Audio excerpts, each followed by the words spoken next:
Hello friends welcome to everyone. देखो जोटा कि आमर OTET Odisha teacher eligibility test जोटा कि 2024 ओटीईटी फॉर्म आसी सारी।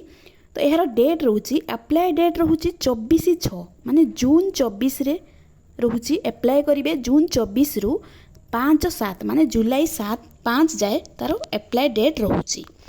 तो जदि पेमेंट डेट रोचे पूरा लास्ट रोचे 6 जुलाई 6 जाके रोचे लास्ट डेट। तेणु 24 तारीख पाखरु जून 24 पाखरु अप्लाई करेंगे।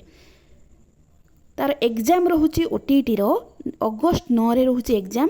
आडमिट कार्ड आसूची अगस्ट 2 पाखरु आडमिट कार्ड आसीबो हला। तो पेपर 1 रे रोचे 9 टारू 11:30 आ पेपर 2 रे रोचे 2 टारू 4:30 एग्जाम रोचे।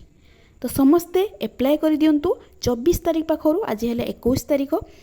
तो 24 तारीख पाखरु डेट रोचे 24 रु जुलाई 5 जाके। तो आम मैंने क्लास करवा। तो यार क्वालिफाइंग मार्क जदि देखा ना तो जोटा थिला मत लगुच से ही रही तो किसी लिखिनी।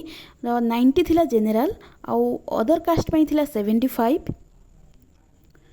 तो यहाँ चेंज हेनी बोलिकी जना जाऊँ। देखा जाऊ कौन हो। तो समस्ते अप्लाई कर दिंतु। मैंने क्लास स्टार्ट करवा। धन्यवाद।